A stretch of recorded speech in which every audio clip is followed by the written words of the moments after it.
அடியேன் ஸ்ரீமதே ராமானுஜாய நமஹ. நம்ம இப்போது மேம்பொருள் போக விட்டு அந்த பாசுரத்தினுடைய அர்த்தங்களை பார்ப்போம் அப்படின்ற ஒரு முயற்சி பண்ணுறோம். அதில் நம்ம ஒரு சீரீஸ் மாதிரி பார்த்துட்டுருக்கோம். அதில் இன்ட்ரொடக்ஷன், அடுத்த பாட்டு சங்கதி, அடுத்தது ஒரு ஜென்ரல் மீனிங், அப்புறம் டீட்டெயில்டு மீனிங், அதில் இருக்கக்கூடிய கான்செப்ட் அதெல்லாம் தெரிஞ்சுக்கிற அளவுக்கு ஒரு டீட்டெயில்டு மீனிங், அது 4th பார்ட்டு. 5th பார்ட்டு சில கொஷின்ஸ் ரைஸ் பண்ணிவிட்டு அதை ஆன்சர் பண்ண போகிறோம் டு அண்டர்ஸ்டாண்ட் பெட்டர். அப்புறம் 6th பார்ட்டு நம்மளுடைய ஆக்ஷன் என்ன அப்படின்ட்டு, 7th பார்ட்டு உங்கள் ஃபீட்பேக்கோட நம்ம இது ஒரு சீரீஸாக பார்க்க போகிறோம். ஸோ அப்படியே நம்ம இன்ட்ரொடக்ஷன் பார்த்துட்டோம், அதே மாதிரி சங்கத்தியும் பார்த்துட்டோம், ஜென்ரல் மீனிங்கும் பார்த்துட்டோம். எப்படி கீதைக்கு சரம ஸ்லோகம் சாரமாக இருக்கக்கூடியதோ அதே போல திருமாலைக்கு இந்த மேம்பொருள் போகிட்டு பாசுரம் ரொம்ப சாரமான பாசுரம். துவய மந்திரத்தினுடைய அர்த்தத்தை சொல்லக்கூடியது. 4000 இருக்கக்கூடிய ஒரு சில ரொம்ப முக்கியமான பாசுரங்களில் இது ஒன்று. பொருள் இதில் கொஞ்சம் மறைத்து சொல்லப்பட்டிருக்கிறது அப்படின்றதுனாலேயே இதில் ஒரு விசேஷமான பொருள் இருக்கிறது அப்படின்னு நம்ம தெரிஞ்சுக்கலாம். துவய நிஷ்டர்களிடம் பெருமாள் எவ்வளவு உகப்கிறார், பெருமாளுடைய சந்தோஷத்தை இங்கே சொல்லுகிறது, பெருமாளுடைய உகப்பை சொல்லுகிறது. யார்கிட்ட? துவய நிஷ்டர்களிடம். ஸோ அதையும் இந்த பாசுரத்திலே நம்ம பார்க்க போகிறோம். ஆழ்வார் சொல்றார், நீரே தந்தையும் தாயும் அழியன் நம் பையல் என்று சொல்ல மாட்டீரோ என்று உன்னுடைய கருணையை எதிர்பார்த்திருக்கக்கூடிய நான் அழியன் நம் பையல்னு உன்னுடைய கருணைக்கு பாத்திரமானவன் நீர் சொல்ல மாட்டீரோ அப்படின்னு கேட்குறார்.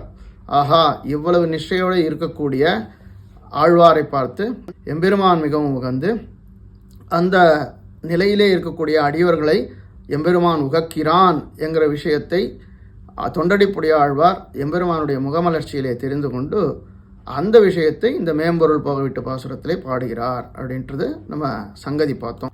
இதனுடைய பிரீஃப் மீனிங், உலக விஷயத்தில் இருக்கக்கூடிய வாசனைகளை விட்டு ஆத்மஸ்வரூபத்தை உள்ளபடி அறிந்து கொண்டு அவனுக்கு செய்யக்கூடிய கைங்கரியமே மிகவும் உயர்ந்தது என்று தெரிந்து கொண்டு ஐம்புலன்களை எல்லாம் அடக்கி மற்ற உபாயங்களில் பற்றுதல் நீக்கி அவனுடைய திருக்கோயிலேயே வாசம் செய்யக்கூடிய, அதுவே தமக்கு வாழ்ச்சியாக இருக்கக்கூடிய, தங்களை பற்றிய விஷயத்தில் சோம்பலாக இருக்கக்கூடிய, எம்பெருமான விஷயத்திலேயே கைங்கரியம் செய்யக்கூடிய அடியவர்களை வாழும் சோம்பரை உகத்தி போலும் சூழ்புணல் அரங்கத்தானே அப்படின்ட்டு சொல்லி ஆழ்வார் இந்த பாசுரத்தில் சொல்கிறார். இது ரொம்ப ப்ரீஃபான மீனிங். டீட்டெயில்டான மீனிங் பார்க்குறதுக்கு முன்னாடி நமக்கு சில கான்செப்ட்ஸ் தெரியணும். அந்த கான்செப்ட்ஸ் தெரியணுங்கிறதுக்காகத்தான் நம்ம அந்த டீட்டெயிலில் பார்க்குறோம். அது தெரியாமல் நம்ம டீட்டெயிலாக பார்த்து நமக்கு அவ்வளோவா புரியாது இல்லையா? இது கான்செப்ட்ஸ் ஆனபடினால கொஞ்சம் கான்சன்ட்ரேட் பண்ணி கேட்கணும். நோட்ஸ் எடுத்துக்கிறவங்க நோட்ஸ் எடுத்துக்கோங்க. So we will start with part 4, special meaning of பாசுரம் 38, மேம்பொருள் போகவிட்டு. அறிவியல் அறிவு அப்படின்னு நமக்கு ஜென்ரலாக நினைக்கிறோம். அறிவியல் அறிவு எப்படி கிடைக்கிறது? ஆராய்ச்சி மூலமாக கிடைக்கிறது. ஆராய்ச்சி பண்ணி அந்த ஆராய்ச்சியாளர்கள்லாம் ஒருத்தருக்கு ஒருத்தர் பார்த்துக்கிறாங்க, அவங்க கன்ஃபார்ம் பண்ணுறாங்க. அப்போது நமக்கு அறிவியல் அறிவு அப்படின்னு கிடைக்கிறது.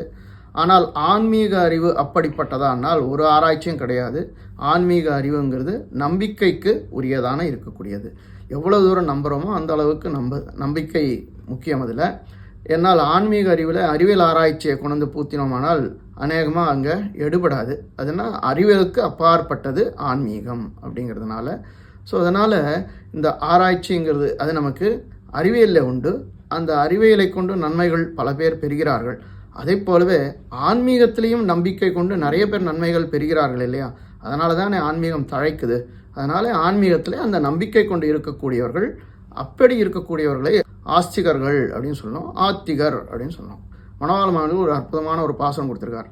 நாத்திகரும் நற்கலையன் நன்னெறி சேராத்திகரும் ஆத்திக நாத்திகருமாமி வரை ஓர்த்து நெஞ்சே முன்னவரும் பின்னவரும் மூர்க்கரண விட்டு நடுச்சொன்னவரை நாளும் தொடர் அப்படின்னு பாசுரம் உபதேசரத்ன மாலையில். நற்கலையின் நன்னெறி சேர் ஆத்திகர். ஆத்திகர்னா வேதத்தை ஒத்துக்கொண்டு அந்த வேதத்தின் படி நடக்கக்கூடியவர்கள் ஆத்திகர்கள். நாத்திகர்கள்னா அஸ்தி, இல்லை அப்படின்னு சொல்லக்கூடியவர்கள். ஆத்திக நாத்திகர்கள்னா டவுட்டு அவங்களுக்கு. ஸோ இந்த 2 பேரையும் தள்ளிடுறார் அவர். முன்னவரும் பின்னவரும் மூர்க்கரனை விட்டு, நாத்திகரையும் ஆத்திக நாத்திகரையும் மூர்க்கரனை விட்டு நடுச்சொன்னவரை நாளும் தொடர். நடுச்சொன்னவர் யார்? நற்கலையின் நன்னெறிசேர் ஆத்திகர். ஸோ அதனால் நம்பிக்கை என்கிறது தான் ரொம்ப முக்கியம். அந்த ஆஸ்திகத்துவம் அப்படிங்கிறது இருந்தால்தான் நமக்கு ஆன்மீகம்ங்கிறது நமக்கு பழிக்கும். அதனால் இந்த பாசுரத்தை எடுத்து சொன்னேன்.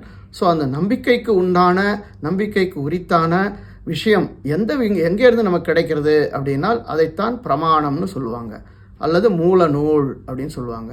பிரமாணம் அப்படிங்கிறது ரொம்ப முக்கியம், நோட் பண்ணிக்கோங்க. பிரமாணம் இல்லாமல் எந்த இதுவுமே நம்ம சொல்ல முடியாது ஆன்மீகத்தில். ஸோ அந்த பிரமாணம்ங்கிறது எப்படி கிடைக்கிறது அப்படின்னால் அது 3 விதமாக கிடைக்கிறது. பிரத்யக்ஷம், அனுமானம், சப்தம் அப்படின்னு சொல்லுவாங்க. பிரத்யக்ஷம்னா நேராக பார்க்குறது, அனுமானம்னால் ஒரு புகை வருதுன்னா அங்கே நெருப்பு இருக்குது அப்படிங்கிற மாதிரி அனுமானம். சப்தம்ங்கிறது வேத நூலே நமக்கு சப்தம். ஸோ இந்த 3லையும் சப்தம்ங்கிறது தான் ரொம்ப முக்கியம் அப்படின்றது நம்ம ஆன்மீகத்தில், நம்ம சனாதன தர்மத்தில் இருக்கக்கூடிய ஒரு விஷயம்.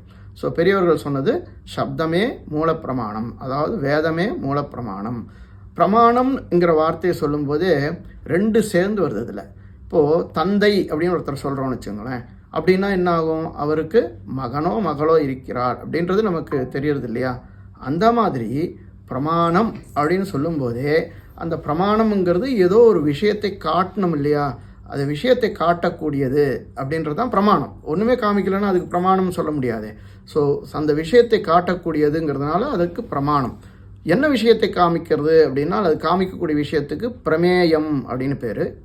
அதை யார் அதை காண்கிறார்களோ அவருக்கு பிரமாதா அப்படின்னு பேர். ஸோ அதனால் பிரமாணம், பிரமேயம், பிரமாதா இது 3மே சேர்த்து தான் சொல்கிறது உண்டு. ஸோ பிரமாணம்னால் ஆதாரமான நூல், பிரமேயம்னால் அது எந்த பொருளை காண்பிக்கிறதோ அது பிரமேயம், பிரமாதா யார் அதை காண்கிறாரோ அது பிரமாதா. எல்லா ரிலீஜனுக்கும் இது முக்கியம். ஏன்னா ஒரு பிரமாணமான நூல் இருக்கும், அது ஏதோ ஒன்று காமிக்கும், அது காமிக்கக்கூடியது யார் காண்கிறார்களோ அவர்கள் பிரமாதா. ஆதாரமான நூல் நமக்கு வேதம். வேதம் தான் நமக்கு மூல நூல். ஏன் அவ்வளவு ஆதாரமாக அதை மட்டும் சொல்கிறார்கள் அப்படின்னால் அதற்கு இருக்கக்கூடிய நிறைய சிறப்புகள் இருக்குது. வேதம்ங்கிறது அபௌருஷேயம், யாராலும் இயற்றப்படவில்லை அப்படிங்கிறது ரொம்ப முக்கியம். யார் இதுதான் இவர் தான் இன்னார் தான் அதை எழுதினாரா அப்படின்னால் யாரும் எழுதலை. வேதம்ங்கிறது அபௌருஷேயம். வேதம்ங்கிறது அனாதி, அதாவது ஆதி என்பது ஒன்றும் இல்லை. எப்போது வேதம் பிறந்தது தெரியாதுன்னு இல்லை. வேதம் பிறந்ததுங்கிறது இன்ன டேட்லங்கிறது கிடையாது, அனாதி. வேதத்துக்கு பிறப்பு இல்லை. இப்போ கடவுளுக்கு பிறப்பு உண்டா, கடவுள் என்னைக்கு பிறந்தார் அப்படின்னு கேட்டோம்னா கடவுளுக்கு பிறப்பே இல்லை, எப்பொழுதும் உண்டு அவர். அந்த மாதிரி தான் வேதத்துக்கும் பிறப்புங்கிறது கிடையாது, எப்பொழுதும் உண்டு. நித்தியம் அப்படின்னு பேர். வேதம்ங்கிறது நித்தியம், என்றும் உண்டு அப்படின்னு அர்த்தம். விவேகானந்தர் இதில் ஒரு விஷயம் சொல்கிறார். அதாவது கிராவிட்டி அப்படிங்கிற ஒரு கான்செப்ட் நம்ம பார்க்குறோம் இல்லையா? அந்த சயின்டிஸ்ட் கிராவிட்டிங்கிறத கண்டுபிடிச்சாங்க. ஸோ அந்த கிராவிட்டி கண்டுபிடிச்சதுக்கு முன்னாடி கிராவிட்டி இருந்ததா இல்லையான்னா இருந்தது. இப்போது மனிதர்லாம் அழிஞ்சு போனப்புறம் கிராவிட்டிங்கிறது இருக்குமா இருக்காதுன்னா அப்பவும் இருக்கும். அந்த கிராவிட்டிங்கிற கான்செப்ட் கண்டிப்பாக உண்டு. ஆனால் நம்ம கண்டுபிடிச்சதுனால அப்போ தான் அது கிடைச்சது அப்படின்றது கிடையாது இல்லையா? அந்த மாதிரி வேதம்ங்கிறது நம்ம எப்போ அதை பார்த்தோமோ அப்போ தான் அது ஆரம்பித்தது, அதனுடைய பிறப்பு அப்படின்றது கிடையாது. அதனால தான் சயின்டிஃபிக்காக வேதம் இந்த செஞ்சுரி அந்த செஞ்சுரின்னு சொல்கிறது நம்ம பூர்வர்கள் ஒத்துக்கிறது இல்லை. வேதம்ங்கிறது அனாதி, நித்தியம் அப்படின்னு தான் சொல்கிறாங்க. ஸோ அதனால் இந்த வேதம்ங்கிறது அபௌருஷேயம், அனாதி, நித்தியம். அடுத்தது வேதம் மறை என்று சொல்லப்படுகிறது. மறைத்தே சொல்லும், அதாவது நேராக எந்த விஷயத்தையும் கொஞ்சம் மறைத்தே சொல்லக்கூடியது வேதம்.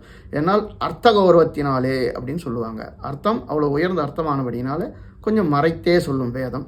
அதே மாதிரி வேதத்துக்கு சில நியதிகள் உண்டு. அந்த நியதிகளுக்காக அந்த வேதம்ங்கிறது கொஞ்சம் மறைத்தே சொல்லும். அடுத்தது கால, நூலளவு, முகஸ்துதி இதெல்லாம் வேதத்துக்கு கிடையாது. அதாவது கால அளவுன்னு கிடையாது, இந்த காலத்தில் முடிக்கணும் அப்படிங்கிற மாதிரி. இப்போ 5 மினிட்ஸில் அது முடிக்கணும் அது மாதிரி கிடையாது. நூல் அளவு 100 பாசுரங்கள் சொல்லணும், 1000 பாசுரங்கள் சொல்லணும் அப்படிங்கிற அளவும் கிடையாது. அதே மாதிரி ஒருத்தருக்காக ஒரு முகஸ்துதிக்காக இன்னாரை பார்த்து இப்படி சொல்லணும் அப்படிங்கிறது கிடையாது. வேதம் தான் என்ன நினைக்கிறதோ, எது உண்மையோ அதை எடுத்து சொல்கிறது. அதனால் ஆழ்வார் சொல்லியிருக்கார், உண்மை அல்லதில்லை அப்படின்ட்டு. ஸோ அதனால் எது உண்மையோ அதைத்தான் வேதம் எடுத்து சொல்லும், யாருக்கும் ஒரு முகஸ்துதிக்காக சொல்லாது. அதே மாதிரி வேதம்ங்கிறது அனந்தம், அனந்தாவை வேதாக அப்படின்னு நம்ம பார்த்துருக்கோம். ஸோ அந்த மாதிரி அனந்தம்ங்கிறது வேதம், அதாவது ஒரு அந்தம் இல்லை, முடிவில்லாதது வேதம் அப்படின்னு அர்த்தம். வேதத்தை ரொம்ப முக்கியமாக நம்ம பெரியவங்க சொல்கிறது ஆப்த வாக்கியம்னு சொல்கிறாங்க. ஆப்த வாக்கியம்னா ஆப்தர்கள்னால் நலன் விரும்பிகள் என்று அர்த்தம். ஸோ நம்முடைய நலன் விரும்பி வேதம், அந்த விருப்பத்துக்கு ஏற்றாற்போலே நம்மளுடைய நலன் எப்படி இருக்க வேணும் என்பதற்கு ஏற்றாற்போலேயே வேத வாக்கியங்கள் இருக்கிறது. நமக்கு ஐஸ்வர்யம் வேணுமா, ஐஸ்வர்யம் கொடுக்கறதுக்காக உண்டான விஷயங்கள் இருக்குது. மோட்சம் வேணுமா, மோட்சம் கொடுக்கக்கூடிய விஷயங்கள் இருக்குது. சத்துவகுணம் உள்ளவனுக்கு உண்டான விஷயங்கள் இருக்குது. ராஜசகுணம் தாமசகுணம் உண்டானவனுக்கு உண்டான விஷயங்கள் இருக்குது. திரைகுண்ய விஷயா வேதாகா அப்படின்னு சொல்கிறது இல்லையா. யாருக்கு என்ன வேணுங்கிறது அந்த வேதம் கொடுக்கறது. ஆனால் அதை எடுத்துக்கொள்பவன் அதில் இருக்கக்கூடிய உயர்ந்த விஷயங்களை எடுத்துக்கொண்டானால் அவனுக்கு நல்லது. ஸோ அதனால் அந்த விதயத்தில் வேதம் பாகுபாடு இல்லாமல் எல்லாருக்கும் என்ன வேணுமோ அப்படிங்கிறது கொடுக்கறது. எடுத்துக்கொள்பவன் அதில் இருக்கக்கூடிய உயர்ந்த விஷயத்தை எடுத்துக்கொள்ள வேணுங்கிறது நம்ம அடுத்தது. அது ரொம்ப முக்கியம். அதுதான் ஆச்சாரியர்கள் நமக்கு தேவைப்படுகிறார்கள். அவர்கள் காட்டும் வழியில் நம்ம வேதத்தை புரிந்து கொண்டு அதன்படி நடக்க வேணுங்கிறது அதுதான் அங்கே முக்கியம். ஸோ அதனால் அந்த ஆப்த வாக்கியங்கிறது ரொம்ப முக்கியம். There is no profit motive. அதனால் ப்ராஃபிட்டுக்காக பண்ணுறாங்களான்னா இன்னும் கிடையாது. ஸோ அதனால் நாம் எல்லாம் உஜ்ஜீவிக்க வேணும், நாமெல்லாம் நன்மை பெற வேணுங்கிற ஒரே நோக்கத்தோடு சொல்லப்பட்டது வேதம். அடுத்தது இந்த வேதத்தை கொடுத்தது எம்பெருமானுடைய கருணைன்னு சொல்லுவாங்க. அவருடைய கருணையினாலேயே வேதத்தை கொடுத்தான் அப்படின்ட்டு. ஏன்னா நம்மெல்லாம் அனர்த்தப்படுவோம் அப்படிங்கிறதுக்காக அவன் அர்த்தப்படட்டும் அப்படின்ட்டு வேதத்தை கொடுத்தான். சாஸ்திரங்களை படித்து அதன் மூலமாக என்னை தெரிந்து கொண்டு என்னிடம் சேரலாம் அப்படிங்கிறதுக்காகவே எம்பெருமான் வேதத்தை கொடுத்தான்னு சொல்லுவாங்க. அதனால் அவ்வளோ உயர்ந்தது வேதம். அது சப்தம் என்று சொல்கிறதுனால ஸ்ருதி அப்படின்னு சொல்லுவாங்க. அதனால் எழுதப்பட்டதில்லை, சப்தமாகவே ஒளியாகவே ஒளிவடித்திலேயே எல்லாரும் தொடர்ந்து பரம்பரையாக வந்த விஷயம் அது. ஸோ அதனால் அதை ஸ்ருதி அப்படின்னு சொல்லுவாங்க. It is all divine revelations. அது அப்படியே வழி வழியாக வரக்கூடியது அப்படின்னு சொல்கிறது. தாழ்வொன்றில்லா மறை அப்படின்ட்டு நம்ம ராமாயணம் அதில் பார்க்குறோம் இல்லையா. அதனால் வேதத்துக்கு ஒரு தாழ்வும் கிடையாது, மிகவும் உயர்ந்தது அது. அதனாலேயே அதை மூலப்பிரமாணம் என்று நாம் கொண்டாடுகிறோம். அந்த வேதத்துக்கு சேர்ந்த இருக்கக்கூடிய விஷயங்கள் தான் நாம் எடுத்துக்கொள்ள வேணும். அதுக்கு சேராத விஷயங்கள் தள்ளத்தக்கதே அப்படின்ட்டு பெரியவங்க அதையும் சொல்லியிருக்காங்க. ஸோ அதனால் வேதமானது மூலப்பிரமாணம், அபௌருஷேயம், அனாதி, நித்தியம், மறைத்து சொல்லக்கூடியது, கால அளவு நூல் அளவு முகஸ்துதி கிடையாது, அனந்தம், ஆப்த வாக்கியம், சப்தம், எம்பெருமான் கருணையாலே நமக்கு கொடுக்கப்பட்டது என்ன இத்தனை விஷயங்கள்லாம் வேதத்தை கொண்டாடக்கூடிய விஷயங்கள்லாம் நாம் பார்த்தோம். ஸோ அதனாலே நமக்கு மூலப்பிரமாணம் வேதம். இது நமக்கு முக்கியமான ஒரு விஷயம். ஆனால் நம்ம சமயத்தில் பார்த்தோன்னா ஹிந்து மதத்தில் வேதம் மட்டும் இல்லையா, நிறைய இருக்கு இல்லையா. ஸ்மிருதி அப்படின்னு இருக்குது. அதாவது மனுஸ்மிருதி, யாக்ஞவல்கிய ஸ்மிருதி அப்படின்ட்டு ஸ்மிருதிகள் இருக்குது. அதாவது அவர்கள் மனதிலே தோன்றிய விஷயங்கள், அவர்களுக்கு ஏற்பட்ட உயர்ந்த விஷயங்கள்லாம் அவர்கள் எடுத்து சொல்லக்கூடிய விஷயங்கள். அதே மாதிரி இதிகாசம், நம்ம ராமாயணம் மகாபாரதம் 2 இதிகாசங்கள் இருக்குது. புராணங்கள் இருக்குது, 18 புராணங்கள் இருக்குது. உபபிராமணம்னு நிறைய பிராமணங்கள், தர்மசாஸ்திரம்லாம் இருக்குது.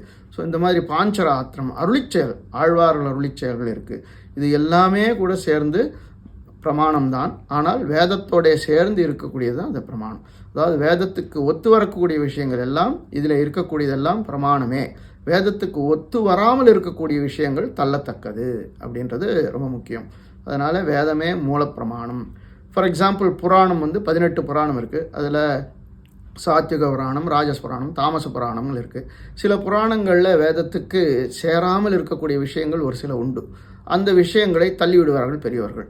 மற்ற சேரக்கூடிய விஷயங்களை அவர் எடுத்துப்பார்கள். ஸோ அதனால் வேதம்தான் மூலப்பிரமாணம்.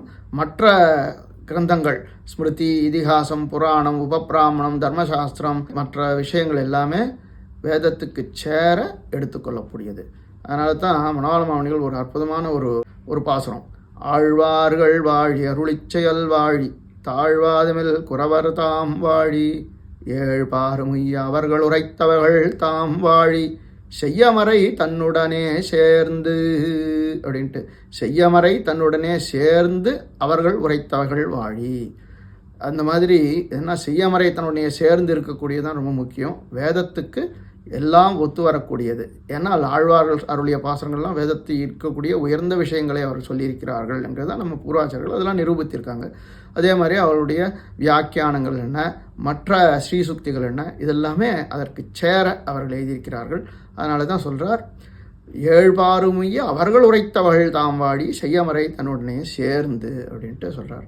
ஸோ இந்த மாதிரி மூலப்பிரமாணம் வேதம் அப்படிங்கிறது தெரிஞ்சுக்கிட்டோம். சரி, இவ்வளவு நூல்கள் இருக்கே, இது கொஞ்சம் கன்சைஸ் பண்ணமா நமக்கு கஷ்டமாக இருக்கே அப்படின்னு நம்ம நினைக்கலாம். கன்சைஸ் பண்ணியும் கொடுத்துருக்காங்க.